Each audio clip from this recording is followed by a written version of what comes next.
Yeroo daa'ima qabattanii bakka akkanaa deemtanii wanta kana ni beektu sahaleegaa jedhama. Daa'imman arabaa irratti taphachuudhaan tokkoffaa irratti beekamu. Isaan kun miidhaa nurrumaan ga'u jechuudha. Obboloota koo adaraa keessan of eeggannoo gurguddaa akka gootanii waan kanarra guutanii daa'ima isin duuba yoo dhaabbattan daa'imti takka haala kanaan qofti. Keessattuu daa'imman waggaa 2-3 keessa jiran kan 4 hin guutin sirriitti of eeggannoo godhachuudha. Isaan tapha isaanii malee miidhama isaanii hin ilaalan. Garuu yeroo miidhaman kanammoo madaamonni yookaan haati daa'immanii tasa kufte jedhanii wanti ilaalan tokko hin jiru. Rakkoo guddaan numa sarraateenyaarra ga'a. Egaa baay'ee rifadhe, baay'ee na rifachiise. Obboleettii keenya kana rabbitu ishii oolche malee osoo namicha achi fiigee dhufuu baatee daa'ima kana qabuu baatee silaa daa'imti tuni achirraa gadi kuftee hin haftu sammuudhaan gadi dhufte akka viidiyoo ilaaltanitti hundi keessanuu baay'een rifadhe dhugaan isinitti hima. Ashamaa harka fuunee kabajamtootaaf daawwattoota hordoftoota keenya nageenyi koo kan jaalalaa fi kabajaa bakkaa fi lafa jirtan isiniif haa baay'atu. Anis obboleettiin keessan bakkaa fi lafa hin jirutti waaqayyoof galannaa ga'u nagaa fayyaa kootidha. Isinis akka nagaa fayyaa naaf taatan waaqayyo irraa abdii guddaan qaba. Egaa akkuma viidiyoo jalqaba irratti argitanii iddoo akkanaa iddoo Mali'ab yookaan Sheelee jedhaman madaamonni iddoo akkanaa deemuu ni jaalatu. Keessattuu mana daa'imman jirtu sirriitti iddoo akkanaa ni jaalatu. Gizee iddoo akkanaa deemuu barbaadanii sarraateenyaa hin dhiisan ni taphachiisti waan jedhanii yaadanii fi manatti nu gatanii hin deeman nu fuudhanii deemu. Iddoo kanatti dhaabbannee kan ijoollee taphachiisnu immoo nu sarraateenyaadha jechuudha. Anamma yeroo baay'ee yoo wajjin deemu ijoollee natu taphachiisaa wajjin dhaabbadheen taphachiisaa jechuudha. Yeroon taphachiisu asirrallee godhee duuba dhaabbadhee asirras nan godha jechuudha. Dhugaa anuu dogongora guddaa akkan hojjedhan irraa baradhee waaqayyo garuu nu eegee har'aan nu ga'ee jira. Garuu wanta akkanaa kan yoo arginu akka salphaatti ilaaluun gaarii miti. Maaliif jennaan maal fooyyessuun qaba yoo haala kanaan kan goonu ta'e maal fooyyessuun qaba kan jedhu asuma viidiyoo kana keessaa dhaggeeffadhu argattu isin obsaan dhaggeeffadhaa jecha. Yeroo daa'ima haala kanaan asirra goonee taphachiisnu nuti maal gochuu qabna isiniin jedhee wajjin duuba daa'ima san qabannee daa'ima fuuldura keenyarra godhannee wajjin taphachuudha malee daa'ima qofa achii itti gadi erguun hin ta'u jechuudha. Keessattuu kan ol fagaatu wanti kun iddoon tapha kun kan daa'imaaf kan guddaa jiddugalaatu jira jechuudha. Fakkeenyaaf kanarra kan koruu qabu daa'ima waggaa 7-8dha malee daa'ima waggaa 5 gadii miti jechuudha. Kanaaf inni kun baay'ee wal dheeraadha. Daa'imti xixiqqishuun tokkoffaa sodaadhaan lammaffaa immoo cinaa lamaan nan qabadhaadhaan malaan mucayyoo daa'imattiin tun garana garagaree nan qabadhaadha jechuudha. Kan isheen deemtee mataadhaan gadi kuftee akka isheetti dagaleetti gortee kan cinaa lamaan qabattee sahalagumuuf turte garuu immoo dubbiin akkas hin turre mataadhaan gadi dhufte guyyaan obboleettii keenya hin geenye waaqayyoon biyya ormaa keessatti hin rakkatin hin miidhamin jedheeni namicha san ajajee fi namichi fiigee dhufee harka daa'ima kanaa jala qabatee daa'ima kana oolchee jira. Dhugaa rabbii baay'een rifadhee nan kirkire keessa darbee akka waanan ofii kiyyaaf na harkaa kuftee natti fakkaate namni daa'ima qabu namni mana daa'imaa jiru ofuma yaadata waan ta'eef jechuudha obboloota kooyi. Kanaafuu waaqayyoon gaditti nutillee of eeggannoo godhachuudha. Yeroo daa'ima taphachiifnu biraa hafuu hin qabnu wantoota ol dheeraa kanarra immoo gochuu hin qabnu irraa dhoorkuu qabna jechuudha. Warri irraa dhoorkaa jedhu ijoolleen na korsiisi jetti garuu maatinuu irraa dhoorkaa ni kufu jedhu waan ta'eef isa xixiqqoo sanirra goonee taphachiisudha jechuudha.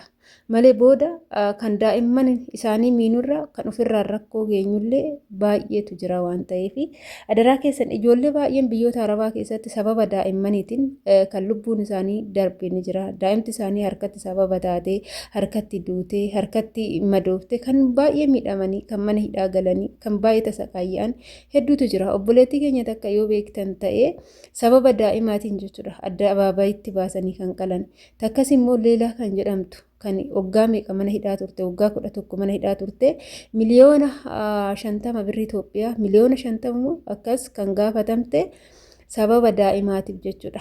Garuu ishiin abbaan manaa namitti madaamii rakkoo irraan ga'uuf kaanan ishiin immoo rakkoon sun narra ga'urra jette daa'ima harkaa qabdee turte daa'ima inni itti deemee qabannaan daa'imatti of harkaa qabdu san gadi dhiiste jidduu kanatti daa'imti tun hin miidhamte ni duute jechuudha. Yeroo daa'imti kun duutu jarri abbaa manaa kiyyatu kanaaf itti deemnan ishiin daa'ima gadhiifte jedhee namni dubbate tokko hin jiru. Maaliif jennaan ishiitu ajjeese ishiitu kana godhe jedhame ishii irratti murteeffame mana hidhaa waggaa 11 sanuu mana hidhaa dukkanaa keessaa waggaa 11 erga teecheen booda birrii miliyoona 50,000 riyaala miliyoona 50,000 gaafatanii uummanni olitti guree akkasitti haala saniin jechuudha. Ijoollee baay'een jechuudha obboloota koo dhugaa darraajaa mana keessatti daa'imti xixiqqoon kan lukaan deemuu hin dandeenye fa'aa irra godhanii taphachiisan tasa darraajaa sun yoo gufatee kufee ijoollee baay'eetu haala saniin gufatee kufee dhugaa anuu guyyaa tokko rabbii faan oolee malee daa'imti amma guddatee lukaan deemu kun gizee san daa'imaa ani nan hojjedha jechuudha kushiinaa keessaa hin hojjedha. Madaamni rafti ijoollee obboleewwan isaa bira haadhumatu godhe jechuudha. Yeroo kana daa'imti kun hunduma taphatu deemee ijoollee biraa ba'ee ijoolleen quba hin qaban ijoolleen isaanii ni eegu ni ilaalu jettanii warroonni daa'ima rabaa ijoollee isaanitti gattanii hin showwadiminaa jechuudha. Isaan ijoolleen isaanii bilbila irra teenyan daa'ima xixiqqoo san maalirra akka jiran hin beekani. Ani kushiinaa keessaa misaa hojjechaa jira. Daa'imti kun hunduma taphatu fooqii darajaan mana keessaadha. Dhaqee biraa ba'ee dhufee darajaa sanirra jechuudha. Darajaa sanirra yoo gadi bu'u deemu anis akkamitti akkan gadi ba'e hin beeku. Daa'ima achii gadi darraajaa sanirraa mataadhaan gad dhaabbatu anaa gadi ba'ee fiigichaan daa'ima kana qabe tokkuma ta'e jechuudha. Guyyaa san rabbii jecha oollee darajaarraa achii gadi daa'imti waggaa hin guunne waggaa fi jaha akkas ture. Mataadhaan gad dhaabbate unkaan lubbuun ba'u miti lafeen daa'imaatu haftu jechuudha. Darajaa sanirraa gadi kufee waaqni guyyaa san akkasitti na oolche erga guyyaa saniiti yoo ka'anii maalan godha ani fooqii gubbaarratti hin dhiisu jechuudha. Madaamtillee xanaqqaqeen hime yeroo kaatee jette daa'ima kana fidiitii na bira fidii. Iddaka malee fooqirra darraajarra godhanii fooqii yoo nuti ani yookaan ati yoo bira hin jiraanne fooqirra yoo taa'e booda rakkoodha. Ijoolleen obboleewwan hin laalan jedhanii ergasii fooqirra hin teechisnu jechuudha. Kanaaf daa'imti isaanii baay'ee nama sababdi. Sababa guddaadha jechuudha kan namatti fidu dhugaa rabbii siniin jedha. Kanaaf adaraa keessan iddoo akkanaatillee yeroo baay'ee waan deemnuuf ni taphatu jechuudha. Garuu kanarraa kufanii beekanii isa kinoo zawaazuwee jedhanii irra taa'anii ittiin darbansan isaarraa gizee lamana jalaa kufanii jiru. Garuummoo homaa hin taane gabaabduudha waan taateef akkasiin jedha hordoftoota kiyya. Kanaaf iddoo kanatti immoo sahaleegaa kanarratti yeroo taphachiifnu nuti wajjin teenyee wajjin taphachuu qabna malee isaan qofa teechifnee nuti duubatti hafuun hin qabnuun siniin jechuu jaaladha hordoftoota kiyya. Adaraa keessan aga biyya ormaa jirru sirriitti of haa eennu ija keenya daa'imman isaaniitti irratti haa banannu erga hojii keenya itti seenne waaqaa gaditti nutillee of eeggannoo godhachuu qabna. Dhugaa mee amma laalaa dhugaa narrifadhe jechuudha. Waaqni sababa namatti fidiin waaqni oolchaadha. Namni garaa qulqulluudha waaqayyoon kadhatu immoo ni oola.